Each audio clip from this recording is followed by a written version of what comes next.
Hello there friendos, Newbornkilik here, welcoming you back to another stupid urban story. If you remember last time, we read an amazing story about what exactly to do with one of those pesky cursed games that show up whenever the mailman decides to do his job and deliver them, which is a lot here in Creepypasta universe as it turns out. Today we're going to be taking a look at another very aptly named creepypasta called Super Mario 64. And you might be thinking, Newbornkilik, how did you choose this one? Well, I used the find function on my computer, typed in blood, and I got less than 20 results, which immediately makes this a pretty good contender. It's all in good fun, no shade to the author, but with that in mind, let us begin the story. Super Mario 64. Also, I noticed that the tags on this were video games and historical archive. But author begins. I always liked Super Mario 64 when I was a kid. I remember playing it at my aunt's house all the time. Well, one day a pop-up appeared out of nowhere as I was watching gameplay footage on YouTube. Okay, of Mario 64? Wait, YouTube doesn't have pop-ups. Starting to see the holes in your lies already, author. But author was a little startled and about to close out of the window until author realized there was a website showing a mint condition copy of Super Mario 64 for sale, which I am fairly confident would be very expensive at this point, but I'm sure there's a couple for sale. Luckily, in this very specific targeted pop-up that should definitely not be of any kind of concern, there was a picture and everything. I usually don't trust these things, but the feeling of nostalgia overpowered author, and author wanted to buy it. You don't. If it's in a pop-up, it's a virus, okay? 100% it's a virus. Anyway, the whole business was peculiar, seeing as how the owner of the game wanted the buyer to send an envelope containing $10 to and address on the site. I'm gonna let that slide because it is in fact the first weird spelling we've had. Instead of using something like PayPal, what made things even more strange was that when I tried to gain access to the website, I wrote down the URL because author has never heard of Control-C, Control-V. Copy and paste, it is your best friend. But after encountering some problems, the page was nowhere to be found. After a few days, the $10 was mailed. Sorry, I'm still trying to go back to that last sentence. I don't understand what's going on here, but I don't think that's how English works. Anyway, a few days after the $10 was mailed, did you send it? Author got a package containing the new copy of the game. The first thing I noticed when I opened the small box was that the official sticker with the Mario flying in the air was apparently peeled off or something. Alright, that'll go ahead and be red flag number 1. In its place was a piece of duct tape with Mario crudely written on it in permanent marker. You get away from that game right now. Permanent markers anywhere near your games? Back up. Alright, give it at least 6 feet. You don't want it, whatever disease that marker has, okay? I swear, Creepypasta universes, if you see a Sharpie, any kind of permanent marker, really, run. Author felt a little bit ripped off, but as long as the game worked, they didn't really care. I got out my Nintendo 64 and put the cartridge in. The screen turned on with a familiar Mario face that you could stretch and twist aimlessly, which is kind of really horrifying now that I'm actually thinking about it. Anyway, I remember laughing all the time at the results as a kid and decided to mess around for old time's sake. I moved the cursor over to Mario's ear and pulled it to elven proportions. He then screamed.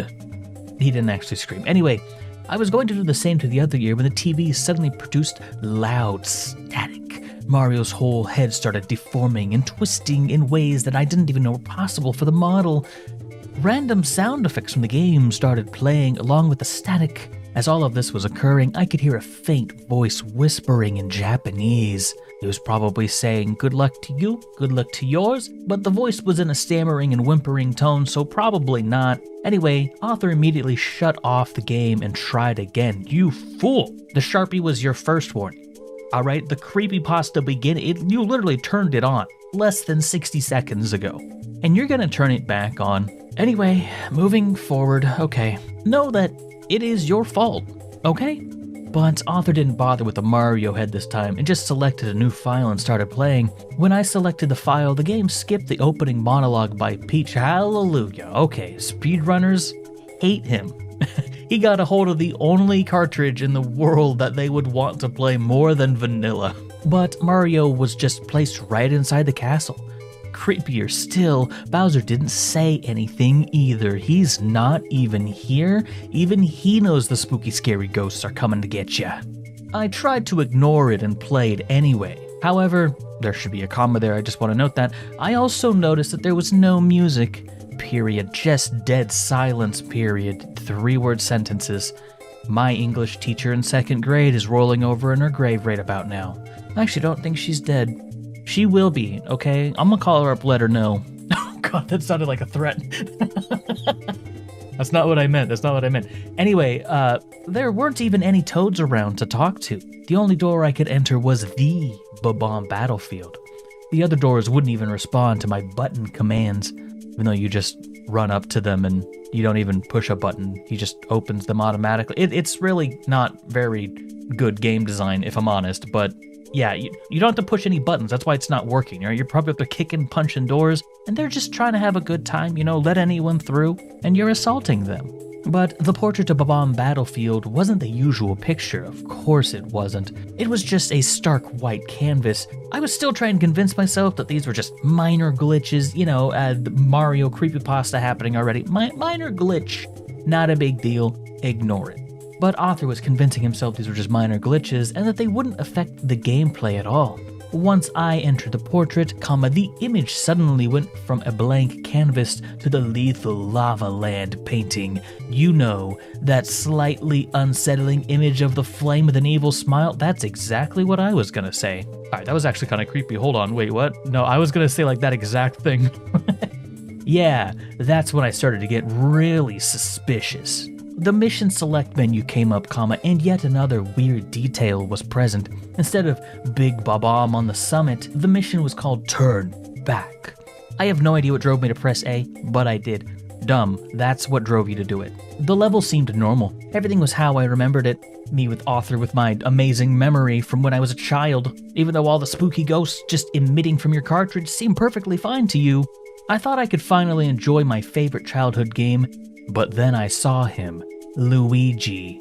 Did you really just put Luigi as an entire sentence? I'm actually here for it. Luigi is all the parts that a sentence needs. Alright, he is fantastic. I'm not taking away a point for that. There are no points, but if there were, you would get to keep one right now. Arthur was absolutely shocked. He was never in this game. His model wasn't even a Mario palette swap. He looked like a completely original model. I see he found the period button. They have these things called run-on sentences, but generally they're done with commas. I'm just saying, if you're gonna butcher the English language, please do it properly. But Luigi just stood there until I tried to approach him. He started running at unexpected speeds. I followed suit and went through the level. Strange things happened as I pursued him. Each time I picked up a coin, the enemies and music would get slower, and the scenery would look darker in color and a bit more morbid. It kept gradually getting worse until I collected a 5th coin, so you got to the other end of the bridge. I'm pretty sure if you went up the bridge, there's like 5 coins there. Anyway, then, the music just stopped. The enemies laid down on the ground like they were all dead. I was seriously freaked out, but I kept chasing Luigi, me, brave Arthur. Very brave, most brave person alive. I went up the hill. No cannonballs rolled down trying to knock me over.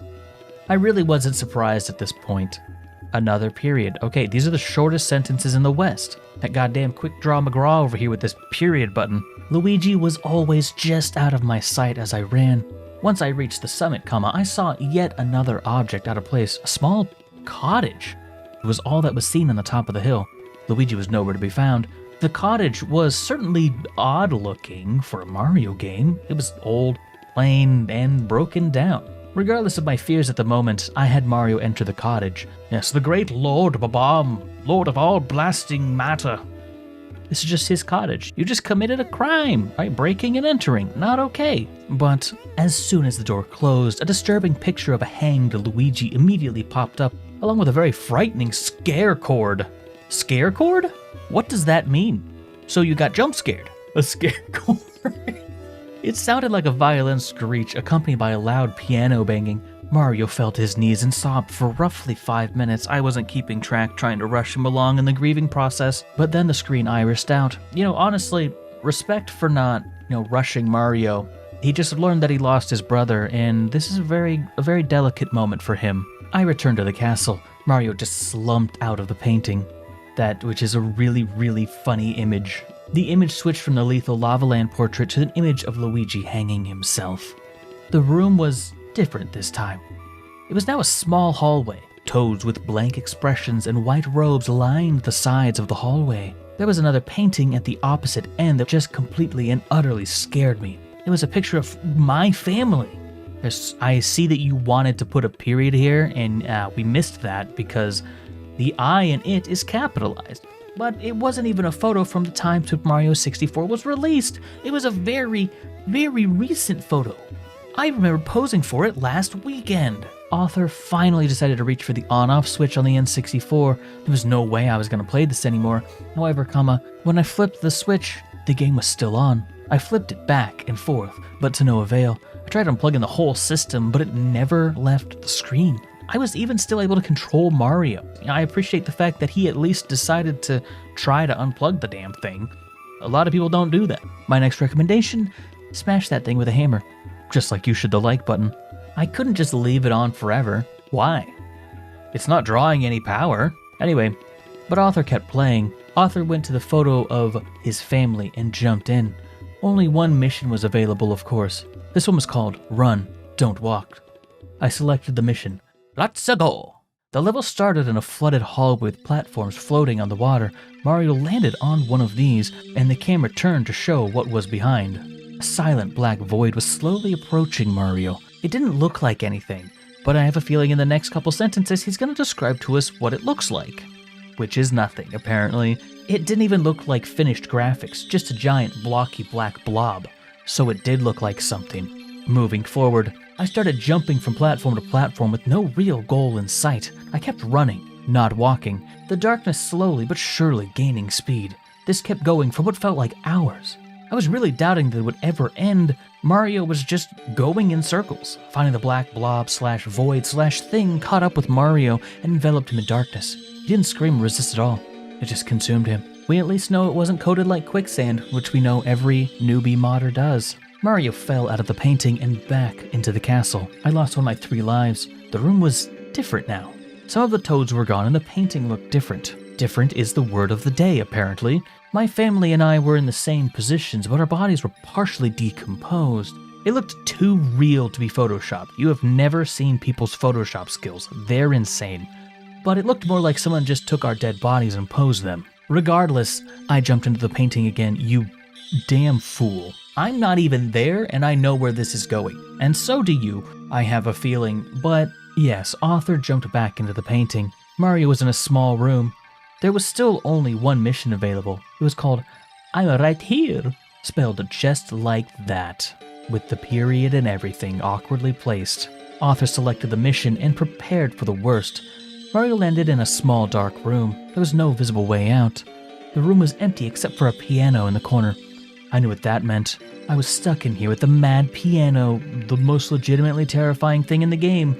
This is probably the closest we have to actually being spooky. But Author approached it and it started chasing him as always. There was no way to damage it, so I had no choice but to let Mario take damage. You could walk away. It's not really bothering you. It's just a little territorial. And you just decide to go bother it. When Mario lost all of his health, the usual death animation didn't happen.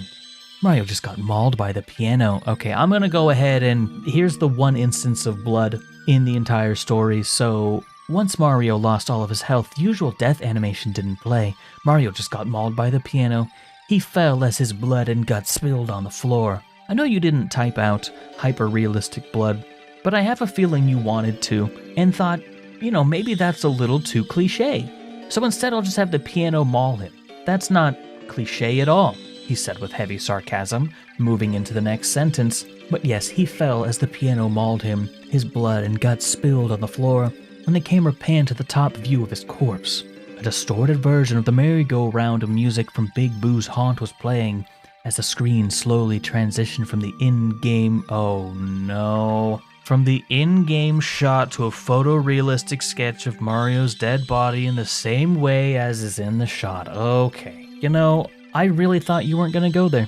At least you didn't say hyper-realistic. That's just creepypasta bait right there, but photorealistic is, only a step down, so shame on you. Shame on you. But Arthur thought this was very unsettling. Arthur was crying softly as they gazed upon the image. I lost another life. The photo of my family was shown again. We were even more rotten than before, and you're gonna keep going, aren't you? The view zoomed into the painting like I was warping again. I was greeted by a shot of Princess Peach's castle from outside. The castle was crumbling in ruin, the fields were on fire. Oh, so it's essentially the intro to Super Mario Galaxy, but the sky was pitch black. Bowser's laugh played in a loop in the background as children mockingly chanted, "You couldn't save her." Okay. This went on for a long time, until a close-up of Princess Peach's face accompanied by an extremely loud screech. Another scare chord? Accompanied by an extremely loud screech interrupted the loop without notice. Peach's mouth was wide open as if she was screaming, and her eyes were empty black holes. Of course they were, because that's the spookiest thing that can happen. Someone's eyes not being the right color. Suddenly, Arthur was back in the hallway as Mario was once again ejected out of the painting. Now all of the toads were gone, and me and my family looked positively repulsive. Maggots were wriggling around in holes in our flesh, guts were spilling out of our bodies. My dad's eyeball was hanging from its socket, because of course it was. You can't have a zombie without an eyeball hanging out still attached. It's kinda classic, really. It was too much to bear, but something still urged me to trudge on. That stupidity gene coming back in, isn't it? Anyway, Arthur jumped into the painting with only one life remaining. This time, there was no name for the mission, just a blank screen where the title would be. I selected the mission and Mario landed on a very small island in the middle of the ocean. There was a solitary sign. It only read, "Dive." The ocean was dark and empty. There were no fish. I wasn't even able to see anything in the water besides Mario. I swam downwards and kept going for quite some time, yet Mario never ran out of breath. I counted roughly 10 minutes with my stopwatch out and ready for this exact scenario, but 10 minutes of swimming until I decided to go back up. Just as I turned Mario around, it came. A huge, and I mean huge, Unagi the eel came out of nowhere and swallowed me whole. I was dumbfounded. It went by so fast, I wasn't even sure what I saw. The game over screen didn't show up. All that happened was a fade out. So you got jump scared by Unagi the eel. I can relate, realistically. The photo of my family and I was shown again. We were plain skeletons. Spooky, scary. Once again, it looked very real. I couldn't move the camera at all, and it just stayed focused on the picture. I shut off the game and turned it on again. Wait a minute, I thought, so what, did you just make it a formality? Like whenever it wasn't turning off to be like, oh, I guess I should turn the power on. If we're gonna make dumb decisions, we may as well make dumb decisions, am I right? But Arthur turned it back on again. Arthur chose their file, but it just went straight to the skeleton photo of my family. I tried this about 3 more times, for some reason that science can't even explain, before giving up. I desperately wanted to stop, but some force kept me from walking away. Stupidity. I decided to select the only other save file. The camera once again focused on the skeleton picture, but this time they were in a different position, as if they were a different family. Chat, part of me wants to respect this for not saying, oh, a hand jumped out of the screen and, grabbed me and dragged me down into the console or anything. But at least then something would have happened. I suppose not all stories really need that, but, yeah, I don't know. There weren't too many spelling errors in this one, so I will at least say that. There was really only the 1 or 2, and there were a couple commas out of place. Again, no shade to the original creator. This is all in jest, of course. Thank you for choosing to spend your time here with me today. And of course, thank you to my patrons, channel members, and Twitch supporters. I'm Newbornkilik, and I will see you in the next one. I'm out.